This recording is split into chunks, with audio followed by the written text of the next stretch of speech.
Near the town of Van Buren in Carter County, Missouri, the ground opens at the foot of a wooded bluff and releases an average of roughly 280 million gallons of water a day. It does not trickle out. It rises from below in a slow, heavy boil, blue and green and very cold, holding near 58 degrees Fahrenheit through the heat of August and the dead of January alike, because the water arriving at the surface has spent its recent life far beneath the reach of the sun. This is Big Spring, one of the largest single outlets of groundwater anywhere on the North American continent. People have stood at its edge for as long as there have been people in that country. They have gauged its flow, photographed its color, laid a road and a campground along its bank, and named it plainly for the one quality no one could miss. And in all of that time, not one of them has been able to say with certainty where the water was the day before it arrived. The water carries a history measured in weeks underground and a route through solid rock that runs for tens of miles before it ever reaches the light. No person has traveled that route. The spring is an exit. The country it drains is a darkness no one has entered, and the only thing anyone can prove about it is that it lets the water out. If you're enjoying this story so far, don't forget to hit the like button and subscribe. Drop a comment telling me where in the world you're watching from. I love hearing from you.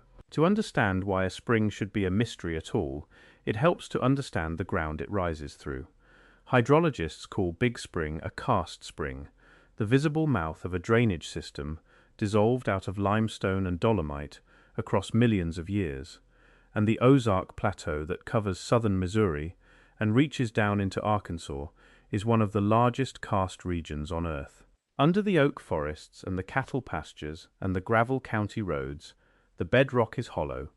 Rain sinks into it through joints and sinkholes and the beds of streams that run dry in the wrong season, and it travels through that hollowness toward the springs along paths no surveyor ever walked. Missouri alone holds more than 7,000 recorded caves, which is why it is called the cave state, and the real number is higher, because new ones are found every year, and an unknown share of them connect to passages too narrow or too flooded for a person to follow. The investigation that matters here began as a problem of arithmetic. The water pouring out of the big Ozark springs is far more than the rain falling on the land that appears, from above, to drain toward them. The visible watershed cannot account for the flow. Somewhere out past the obvious boundary, water was sinking into the ground and arriving at the spring from country that, by every map of hills and valleys, should have sent its rain somewhere else entirely. There was no way to follow the water down. The only way to learn where it came from was to mark it and wait. In 1966, a hydrogeologist named Tom Aley established a research station he called the Ozark Underground Laboratory, built around Tumbling Creek Cave in Taney County, near the small community of Protem. Aley spent his career on a single, patient method.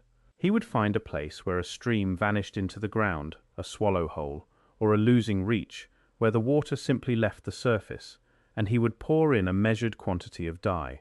Fluorescein, most often, a tracer that turns water a vivid green at high concentration and remains detectable in lab analysis at dilutions far too faint for any eye to catch. Then he would place packets of activated charcoal in the springs across the surrounding country, dozens of them, anchored in the boils where the groundwater came up. The charcoal absorbs the dye out of the water as it passes, and then he would wait, days, often weeks.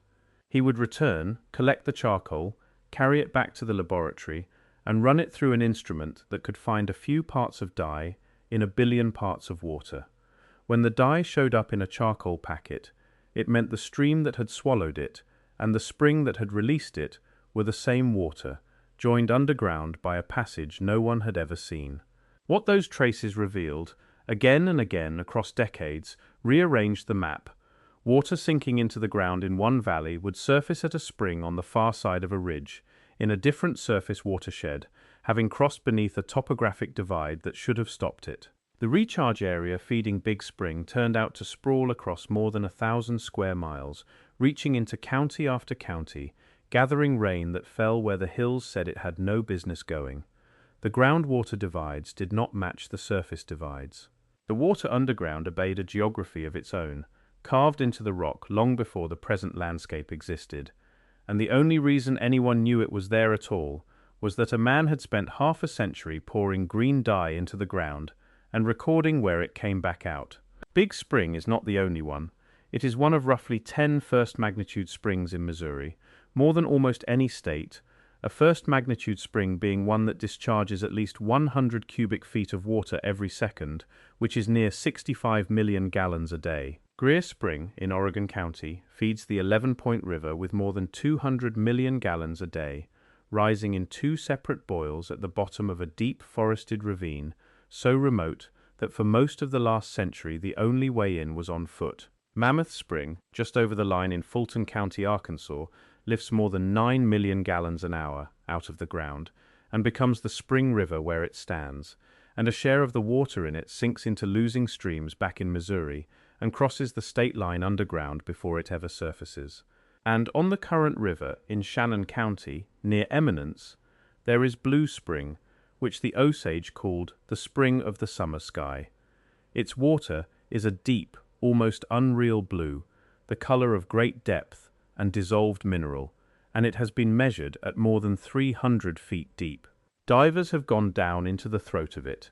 They have not reached the bottom. The passage continues past the limit of what a person, breathing, can survive to follow. Every one of these springs holds a temperature near constant year-round, because the water comes from deep enough that the seasons never touch it.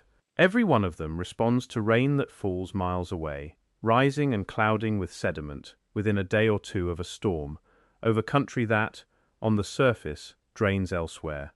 That fast, dirty response is itself evidence. Slow water filtering through fine rock comes out clear and steady. Water that surges and goes brown after a distant rain is moving through open passage, through conduits wide enough to carry mud and gravel and the sticks of the forest floor, at the speed of a buried river. The springs are not seeps, they are the mouths of rivers that run inside the rock, and the rivers are real, and they are large, and no human being has ever stood inside one of them. This is the part of the record that holds the weight. A dye trace proves a connection. It does not describe a route. When Tom Aley's charcoal turned up green, it told him that the water swallowed in one place and the water released in another were the same water. It told him nothing about the space between.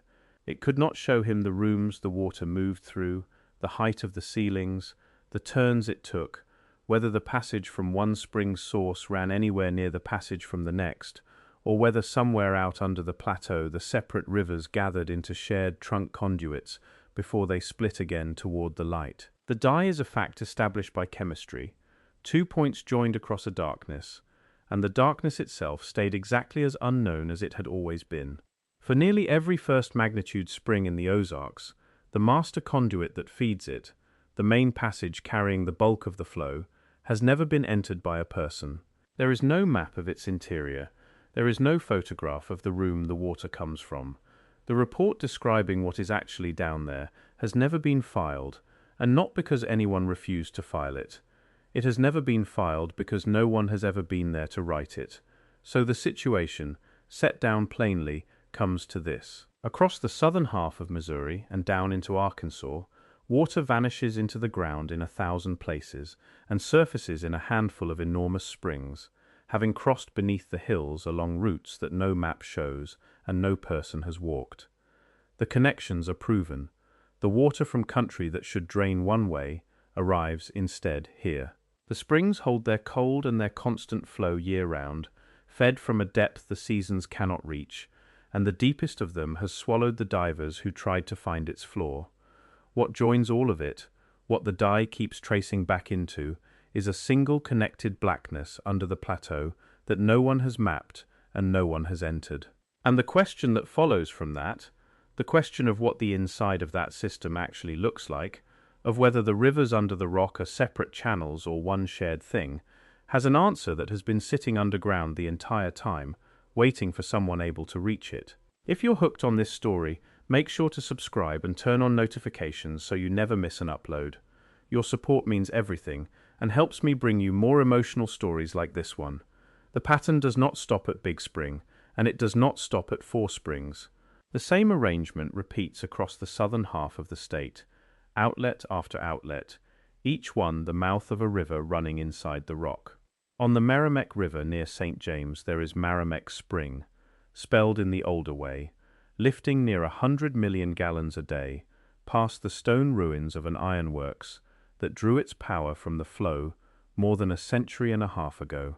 In Dallas County there is Bennett Spring, where dye dropped into sinking streams miles off has come up in the boil that feeds the trout water. On the Jack's Fork there is Alley Spring, turning the wheel of a red mill that has stood since the 1890s. And on the Current River there is Welch Spring, rising out of the mouth of a cave behind the broken walls of a hospital. A doctor built 100 years ago, convinced the cold air coming off the underground water could cure a man's lungs. The hospital failed. The spring kept running out of the dark behind it, the way all of them do.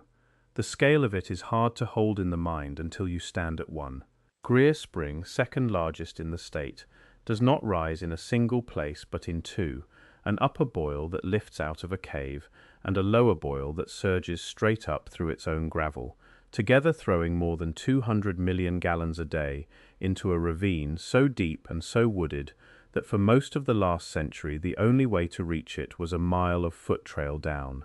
In the 1980s there was a fight over that water, a proposal to draw it off and bottle it, and it ended only when the forester Leo Dre, who had spent his life buying Ozark land to keep it whole, helped move the spring into the hands of the Forest Service in 1993.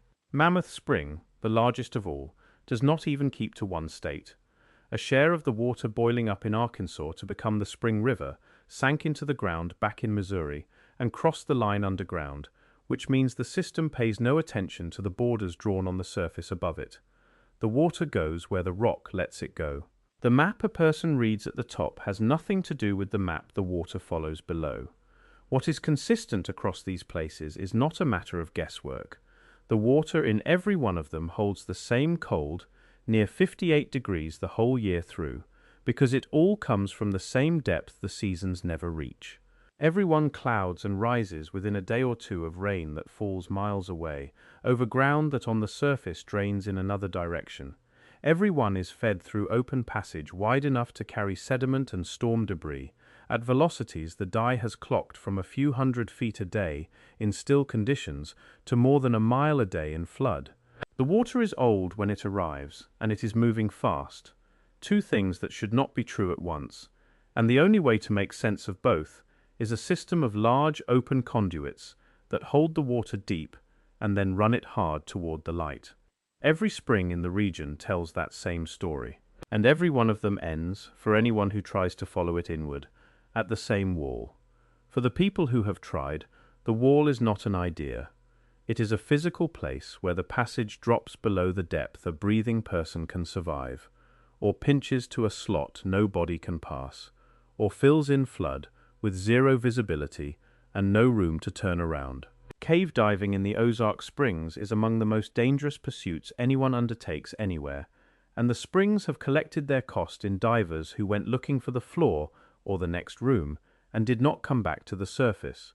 Blue Spring, more than 300 feet down, has been pushed by men in full gear who never reached its bottom. The conduit simply continues past the edge of what a human being can do.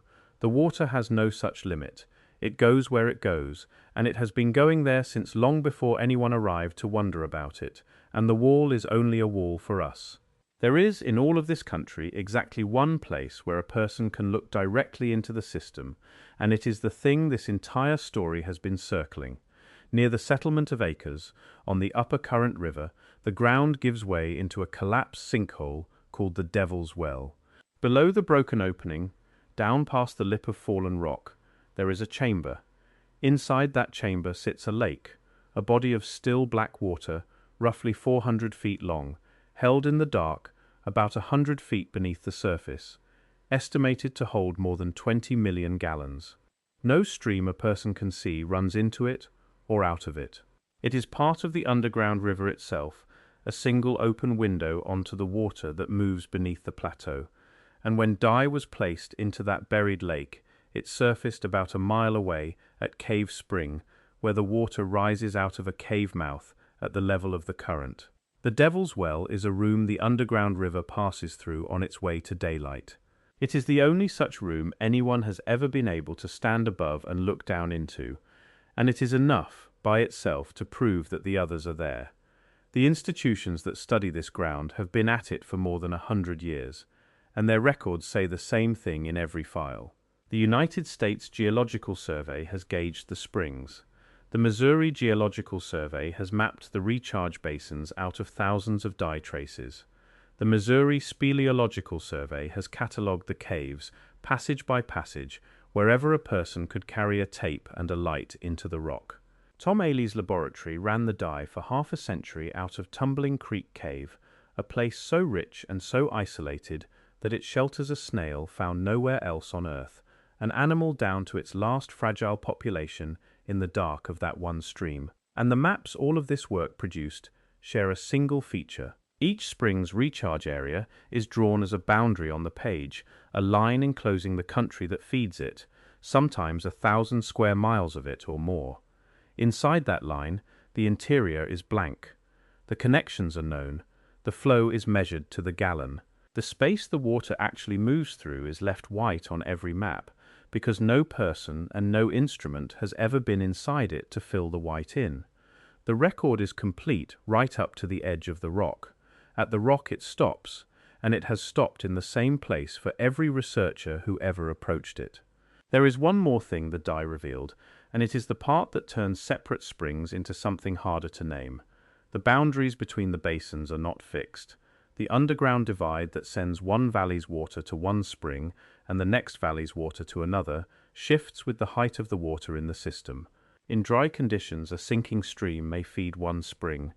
In high water, with the conduits full and backing up against themselves, the same sinking stream has been traced surfacing at a different spring entirely, the water spilling across an underground divide that only exists when the system is empty enough to hold it. The springs are not sealed off from one another. At their margins they leak, trade water back and forth as the rains rise and fall, and behave far less like separate rivers than like outlets of one connected body of water that happens to come to the surface in many different places. No one has mapped that body.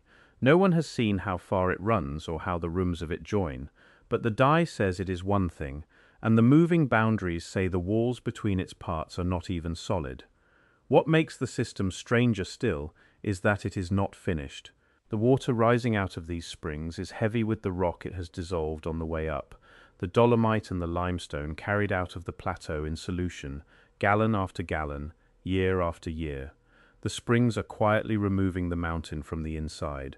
The same water that flows through the chambers is widening them as it goes, opening the passages a little further with every season, so that the system the dye traces today is larger than the one it traced a generation ago, and smaller than the one it will trace a generation from now. The underground country is still being carved. The rooms no one has entered are still growing in the dark, fed by the same rain, drained by the same springs, enlarging year by year beneath the feet of everyone who lives above them and never thinks about what the ground is doing under the floor. This is what the evidence requires if it is taken at its word. Under the Ozark Plateau, beneath thousands of square miles of forest and pasture and small town, there is a single connected system of water moving through dissolved rock, a network of underground rivers large enough to feed 10 first-magnitude springs at once, and old enough to have cut its channels before the present hills above it existed. It is, by any honest measure, the largest unmapped space in the region, not a figure of speech for the unknown, an actual volume of the earth, vast and watered and black, whose interior has never once been entered or drawn, sitting directly beneath ground that people farm and drive across and build their houses on every day. And it is all still there, reachable in part, on any day a person cares to go and look. The springs still run, public and gauged, and exactly as cold as they have always been, Big Spring and Greer and Mammoth and Maramec and the rest of them, the water coming up out of the rock as steady as a pulse. The dye trace records still sit in the files of the Geological Survey and the laboratory, thousands of proven connections, every one of them a line drawn straight across a darkness that no person walked. The caves still hold their mapped passages and their unmapped sumps in the Speleological Survey's catalogue. And at the Devil's Well, a person can still stand on the platform above the sinkhole and look down 100 feet into a real chamber of the system, at a real lake of the underground river, held in the dark exactly where it has been the whole time, waiting. So return to where this began, to the foot of the bluff near Van Buren, where 280 million gallons of cold blue water rise out of the ground every day and run off toward the current river, as they have for longer than there have been people to stand and watch them. The water is not coming from nowhere. It is coming from inside the plateau, out of the connected dark that the dye has traced and that no one has entered, carried through rooms and rivers of stone that no eye has seen and no map records, surfacing here only because here is where the rock finally lets it go. Every one of those springs is a window onto the same buried water. The dye proved it. The Devil's Well shows a single piece of it, and the whole of it, the full reach of the system that feeds the Ozarks from below, is still down there, intact and growing and dark, waiting under the rock for someone able to follow the water all the way in. No one has ever done it. The springs keep running anyway, out of a country that has never once been seen, and they will go on running long after everyone now arguing about what lies behind them is gone. Thank you so much for watching until the end. If you loved this story, check out the other videos on your screen now. I think you'll really enjoy them. And don't forget to subscribe if you haven't already. See you in the next story.